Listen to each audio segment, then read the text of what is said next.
When you just hit the keyboard randomly, you know, you hit like 4 things at once and you get some interesting noises, like, Oh god. Oh god! Oh. What the fuck are you kids doing on my fucking lawn? And don't look at me when I'm fucking talking to you. Oh my, that was an onslaught of samples. Jesus Christ. Yes, that was a nightmare. That was a new nightmare. Cage, why not? Was it Wes Craven's? It was Wes Craven's new nightmare. What? Yeah. What? Well, we are recording, by the way, so... Hey! Oh, Hey, are we? Yep. Hello, everyone, and welcome to a very special episode of the Cage Fight Podcast. Some would call it a bonus episode, almost. boing. And Taylor, if you want to take it away with that beautiful intro that we've heard probably 14 other Absolutely. times. Because you know what? It's not Friday when we're recording this, but every fucking Fred Durst Friday, it might as well be. So everybody, fucking open up a nice, refreshing glass of hot dog flavored water, kick back, relax, and get ready for us to talk about some Fred Durst shit on this penultimate episode of Fred Durst Friday. Still loving to open up a glass. Yeah! Woo! I mean, we only have one more chance to open up a glass of. That I was trying to hit the but I closed the document that says what keys are what, so I don't know what it was. Oh, here we go. And you know, that's the thing, Jeff. There we go. I will say, we only have one more episode to open up a nice, refreshing glass of hot dog flavored water and get yourself a nice chocolate starfish to munch on because, as I said earlier, this is the penultimate episode of Fred Durst Friday. Fuck. It's all the coming to a last- close, and, you know, if I have any last thing to say, it's probably... God damn it, that's not what I meant to hit! There we go. But yes, this is the second and last round of the semifinals of the Fred Durst Friday bracket. Mm-hmm. And on this illustrious episode, we are going to review the Fanatic and Woodstock 99 for the third time. Yes. Hell yeah.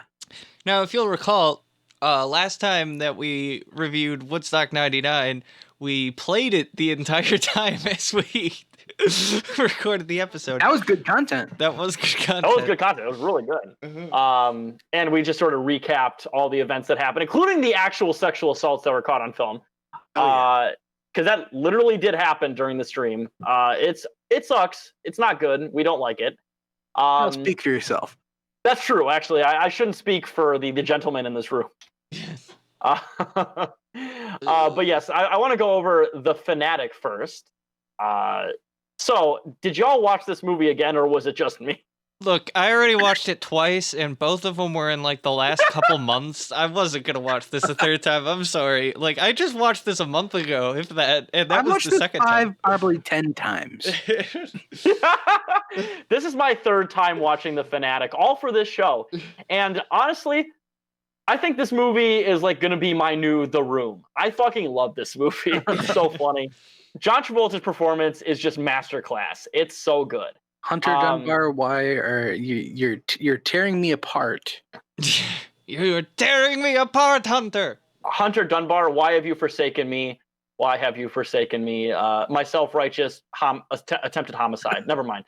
And also, I wanted to mention why I think John Travolta's performance in this movie is great is because, and we've mentioned this in earlier episodes, but John Travolta's performance was based off of his dead son, Yes. Jet Travolta.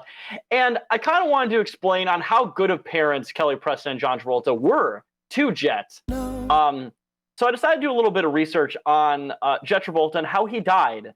And here's a couple fun facts I found. Oh, here we go. Yeah, Yes. So after Jet Travolta's death, Kelly Preston went on TV and she said this on the, I think, Dr. Phil show, is that she believed her having food poisoning while she was pregnant with Jet Travolta and her using carpet cleaners when he was a baby contributed to his autism. Great. Oh, yeah. Good stuff. If not that, probably the vaccines. Yeah, we love yeah. people who pathologize autism to make it sound like a horrible medical condition that needs to be cured, and we love it when they attribute it to random environmental factors. Listen, you can blame a lot of factors on why your kid is unlovable to you. Yes, exactly. But at the end of the day, if your kid had grown up to be an adult, he probably would have killed a movie star. So yeah, well, that's the thing. Jet killed the movie star. And also I found a former interview, or I found an interview with a former Scientologist talking about the Jet Travolta because he died while having a seizure in the Bahamas. And she said and she was a Scientologist for over 30 years. Scientologists are very against like psychiatric medication. And you know what that includes? Anti-epileptic medication as well. oh yeah, that's Lovely. all Thetans. Oh, So more than likely, they contributed to his death by not giving him the proper medication he needed to help handle his epilepsy. see, you're telling me this fucking Jesus Christ. Okay, so they don't like their son because he's autistic. I guess I don't know. Maybe not dislike, but they view it as something that's wrong. They say it's because of like some random shit that she did while she was pregnant. And then when he dies, because they don't give him medication for epilepsy in a treatable fucking condition, they then decide that it is respectful and good to portray him in a movie as a homicidal maniac ready to murder a movie star that he's obsessed with. This is just the parenting story of a fucking generation. It's just, oh my god. Yeah, it's great. So by the way, Justice, does that make this performance even better, or does it make you fucking angry like it should? It makes me a little upset. I think that that adds a lot of merit to it. It's just so incredibly monstrous. Like, yeah, like Jess said, like pathologizing and basically like hating their autistic and like son with epilepsy, and then also not giving the medication he needs, basically killing him, and then like, oh yeah, how do we honor him? By making him into like just a monstrous piece of shit in a movie 10 years after he died. This is great. I mean, well, this is another casualty of Scientology also. Well, let's put that in that Leah Remini absolutely, doc.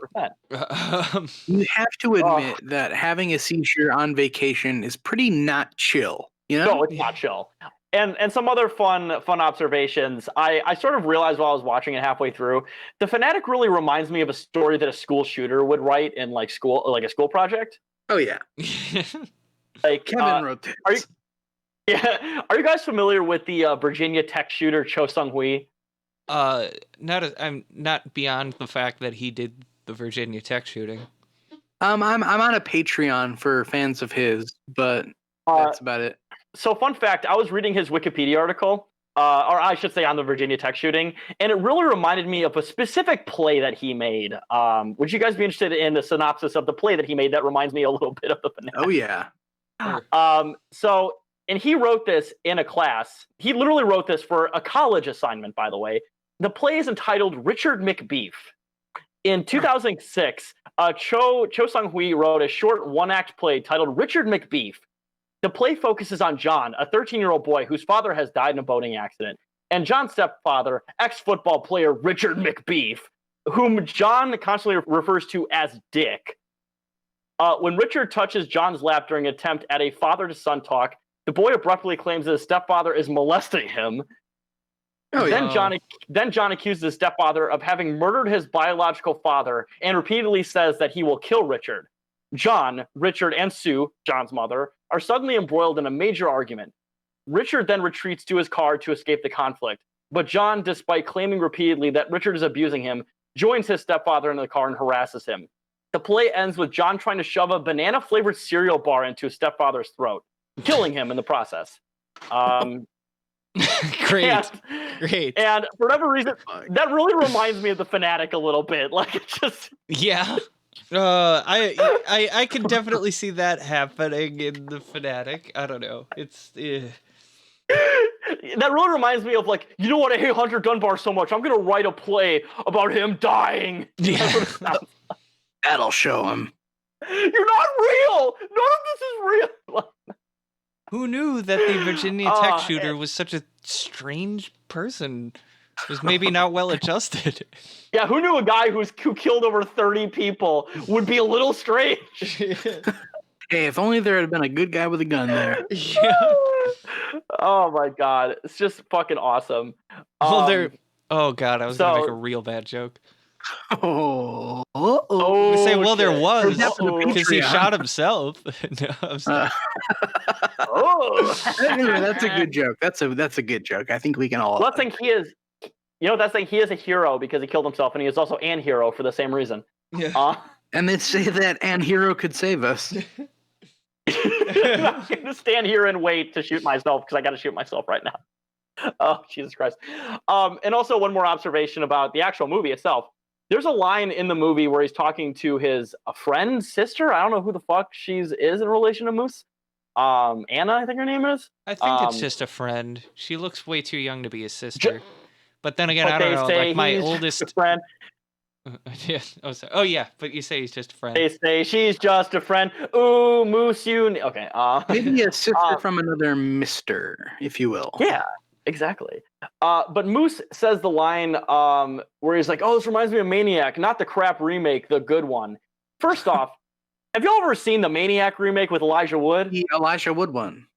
Yeah. Yeah, guess what? It's not crap. It's arguably better than the original. It's a fucking awesome movie. So, Moose, you have bad taste in horror movies. I haven't seen the original, actually, but I do like the Elijah Wood one. The original's really good. The original has some work from early Tom Savini.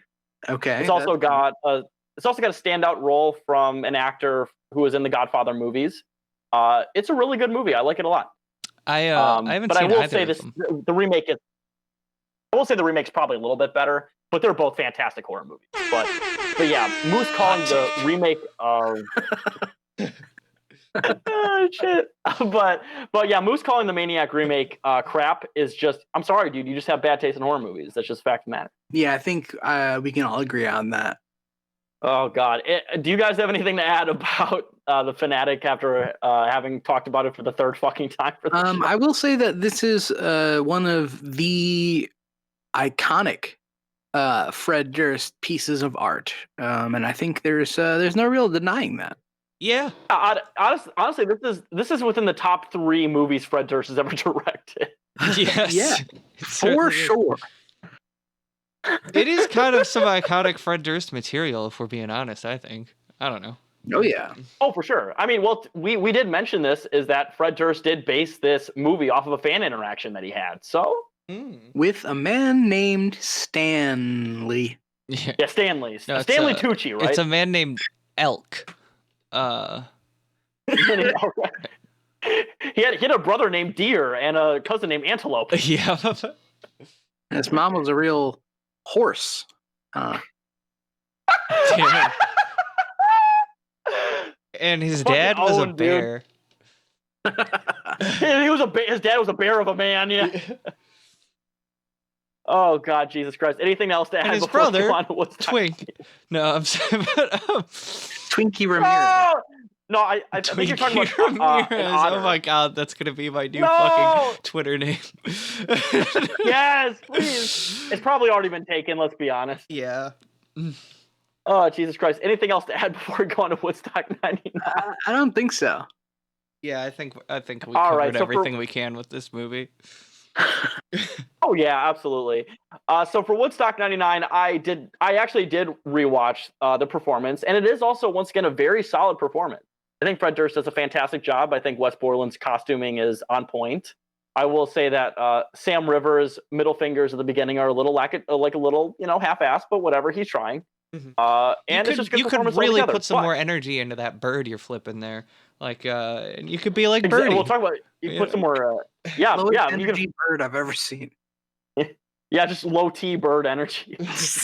But instead of reviewing the performance, I kind of wanted to review a little bit of the actual history and aftermath of Woodstock '99, the actual venue and performance, and just kind of the fallout of it in general. So I found some fun facts about Woodstock '99. Of course, Woodstock '99 was scheduled to be around the 30th anniversary of the original Woodstock in 1969. The location of Woodstock '99 was about 200 miles away from the original Woodstock in a town called Rome, New York, on a former Air Force base that was so toxic. Due to all the just terrible people on Twitter that showed up. Yeah, I was gonna say, this is loaded with toxic masculinity and Twitter bots. Yeah. Yeah, just terrible toxic bullshit. Just a lot of gaslighting, just not good. Well, speaking of things that get lit up later on, the former Air Force base was the soldiers, because of course soldiers and people in the army are very smart. They decided to dump barrels of fucking lead PCBs and other solvents into the water supply of the Air Force base because they're very smart. Yeah, brilliant. And it was on a former Air Force base, like I said, and it was at one point an EPA Superfund site. That's how toxic it was.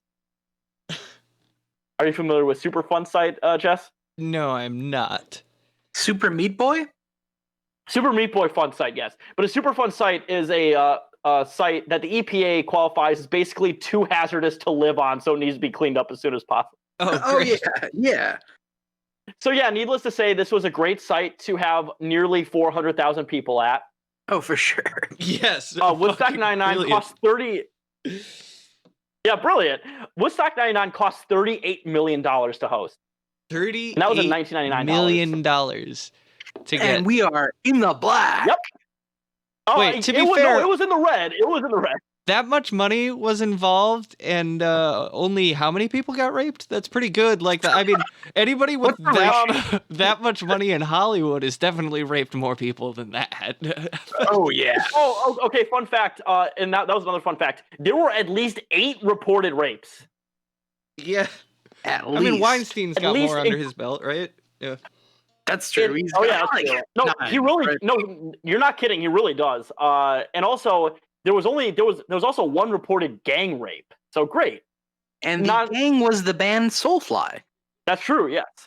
Unfortunately, out of those 8, 4 of them were reported during the Limp Bizkit performance. So half of them, which is great. God. Not good. It was because of the lyrics of the song "Break Stuff." Oh yeah. At one point, so during the entire festival, the temperatures averaged around 100 degrees in the middle of summer on a tarmac, by the way, because that's where this all was taking place, on the tarmac of the fucking Air Force base. Yeah. So it's hot as shit, 100 degrees. On tarmac. I know, isn't it great? How do you get horny enough to rape someone during this? I'm sorry. Oh God, that sounds terrible, but. Well, we all know about.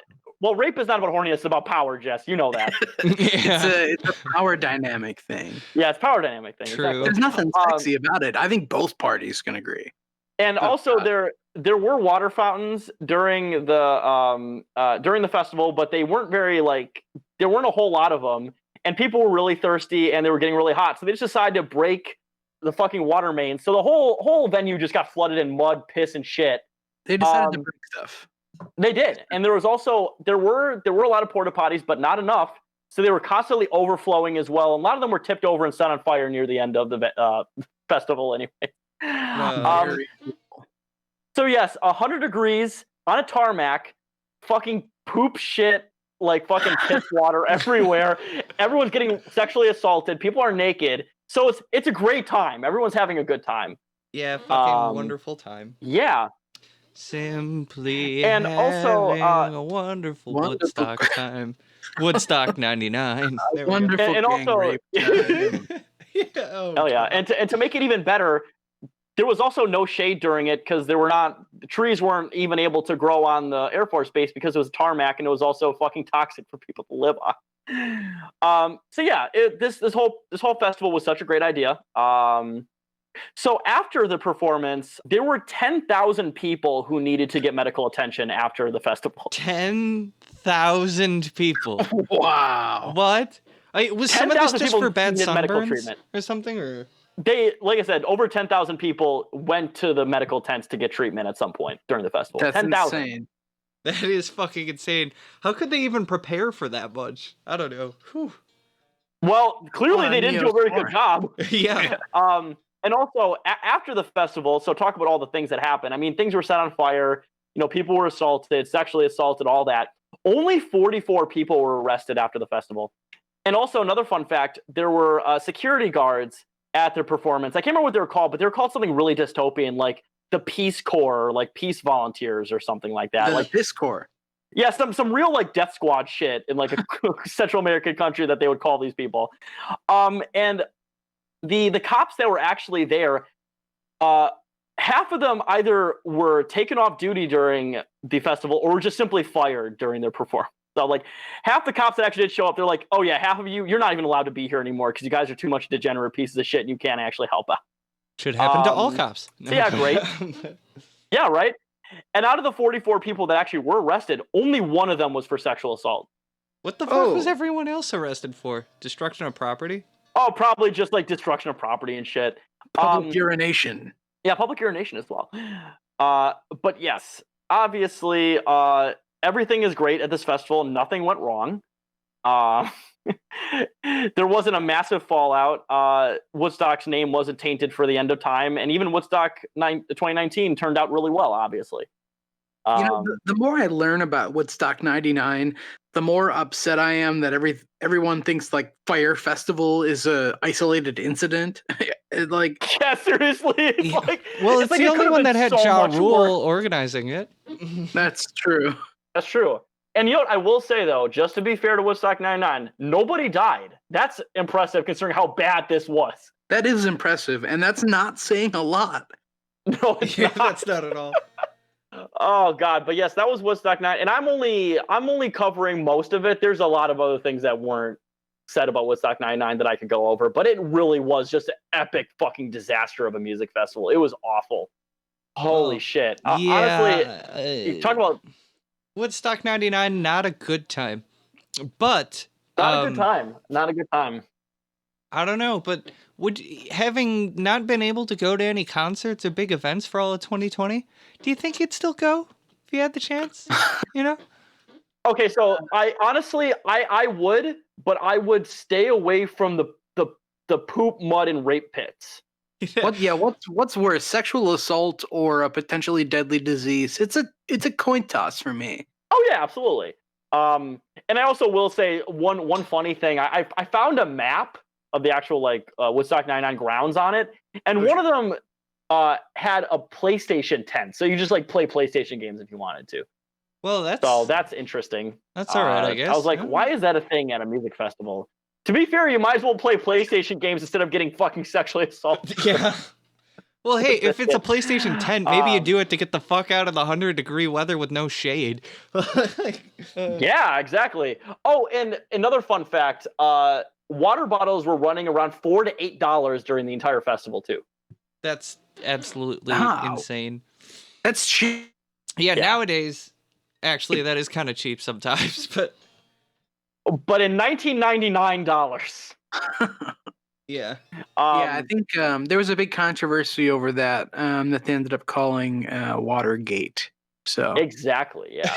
And also there was they were not Woodstock 99 were not allowing any food or any supplies into the actual festival. So once you got in there, you're basically trapped to pay $8 for a fucking bottle of water, sliced pizza or something. That's cool. Just absolutely wonderful that we get people into an environment where it's extremely easy to be dehydrated, both because of the weather, the lack of shade, and the fact that we're around a million other people that raise the temperature significantly just through the warmth of all the bodies. You want to move around because it's bands you like, and then just extort people for $8 a fucking water bottle as they slowly die. It's just lovely.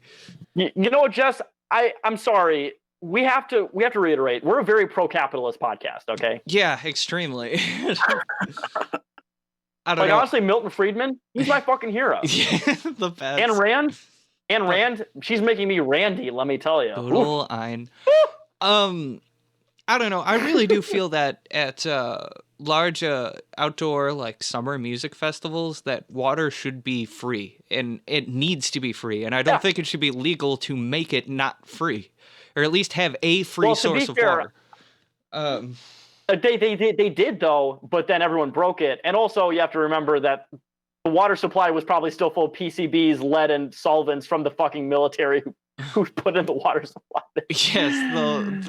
Yes, the lovely fact that So honestly, even they if were they did get free doing them water, a they might have favor. died. Yeah. God. So Jess, and also I believe ticket prices were starting at $150 too for the festival. Once again, in $1999. So. Yeah, that's pretty expensive. I don't know. Well, I guess nowadays it's like $400 is pretty standard for a music festival, I feel like, or at least the big ones. I don't know how that translates, but I think inflation. So I decided to just look up real quick for the actual prices of tickets, and they ranged from $150 to $180. And there were some venues selling a Darth Maul bong. What? Why don't I have I love this? That's the most 1999 thing of all time. There was also a Matrix dildo for sale. I want both of those. Absolutely. Holy shit, that rocks. I think there was also an American Beauty plastic bag that they were selling. Oh shit, that's from that movie, right? The floating plastic bag, and everyone thinks it's smart for some reason. No, stupid. Okay, I'm glad I got that reference right. The infamous plastic bag in the wind. You can either reference that or the Katy Perry song. So take your pick. Yeah. That's thing, Mike. Do you ever feel like a plastic bag? Every day of my fucking life. Fuck yeah, dude. Oh, Jesus Christ. Anything else we want to add to what was the biggest dumpster fire in probably the biggest dumpster fire in music festival history? Well, I guess you can't really call Fire Festival a music festival because it wasn't. Yeah, this at least had music. This at least had music added. So yeah. And to be fair, as far as I'm aware of, nobody got raped at Fire Festival. Yeah. Well, I don't know. I'm not willing to put my money on that. That's true. A bunch of fucking rich frat bros. Yeah. Drunk on cheese sandwiches.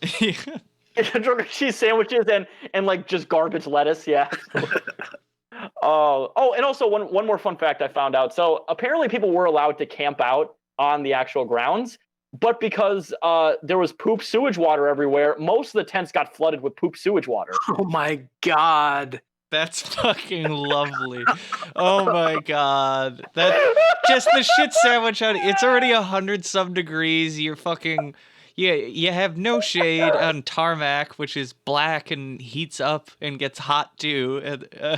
And your tent gets filled with literal shit. The only place you can get away from the sun, probably. But yeah, imagine that you're like trying to sleep on a hot tarmac with no water, and then it's like, ooh, that feels really nice. Oh no, yeah, like a giant turd just goes through your hair.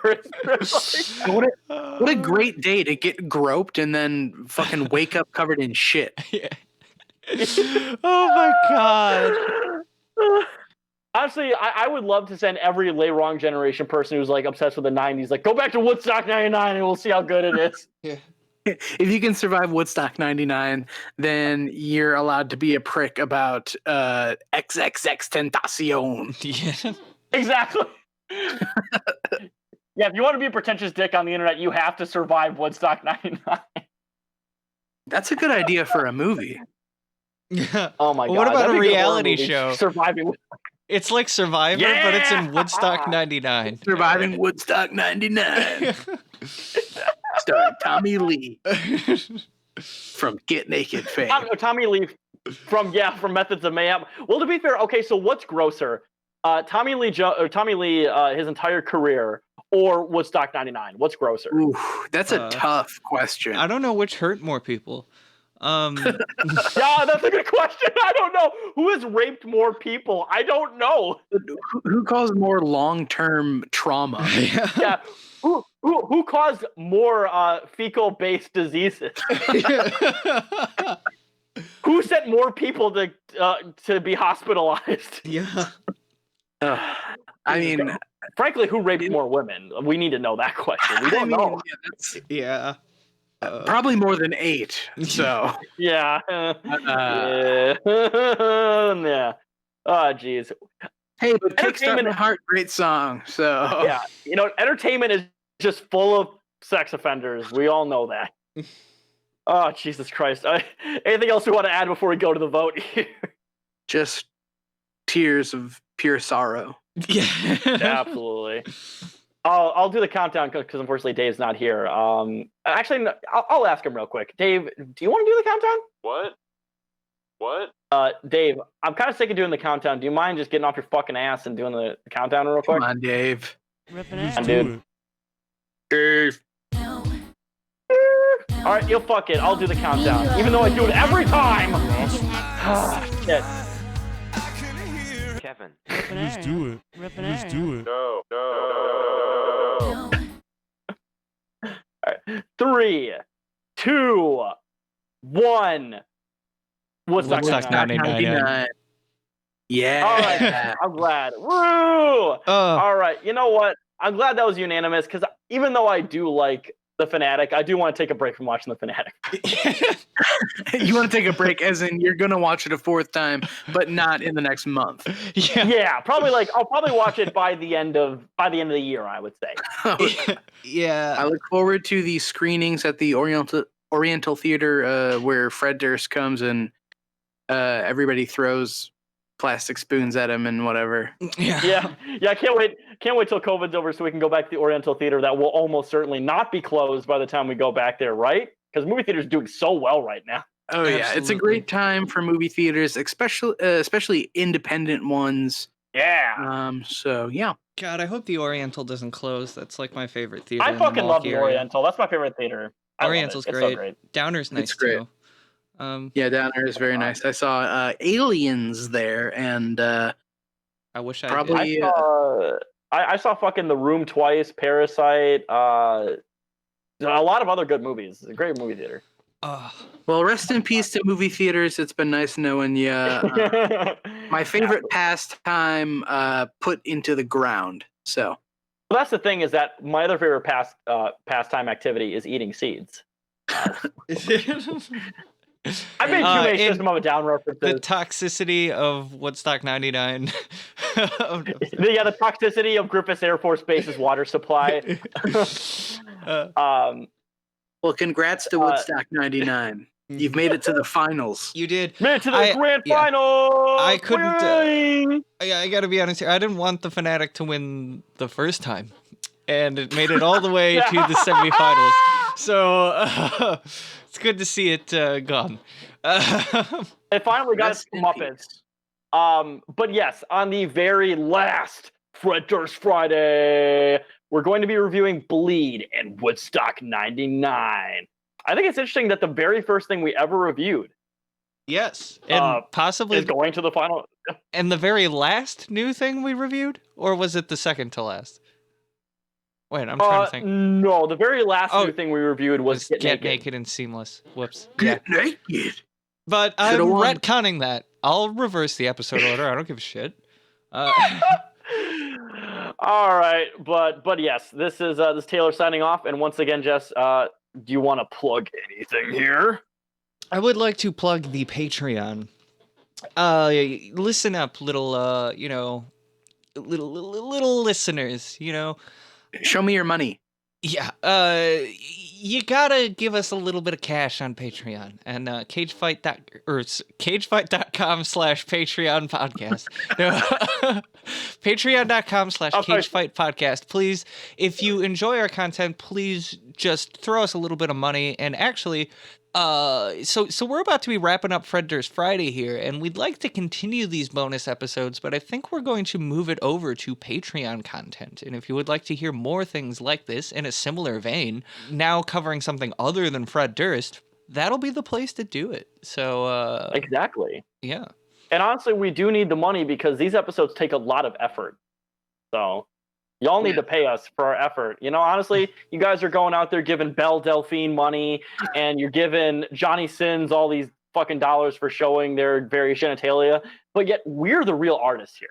Yeah, you know how much an Amazon Prime subscription costs? It's like $800 a year. Do you know how much buying various new metal Funko Pops costs? It costs a lot of money. And frankly, this does take a lot of effort. Oh my god damn it. But, clam up, Jess. And honestly, once again, please sponsor our podcast. For 35 cents a day, you can make sure that Dave gets a meal every single day. Yeah. Dave gets a meal and you get a bonus episode. Mm-hmm. It's a win-win. And honestly, if you wanted to donate 35 cents a day, I mean, that's like $10 a month? That's great. Yeah, that'd be lovely. Yeah, or like $50 a day, whatever your income allows. Yeah, exactly. I mean, if you're Jeff Bezos, you can give us like $5 a day. That's like most of his income. So yeah. That's like all he makes. We don't want to bleed him dry. He's a good guy. So He's just working hard to get by, you know? Well, talk about bleeding things dry here. Once again, catch us for Bleed and Woodstock 99 on the final episode of Fred Durst Friday. Kapow! Kablamo! Booey! Yeah! All right. But yes, I'm going to be signing off. This is Taylor signing off. This is Mike. And this is Jess. Bye-bye.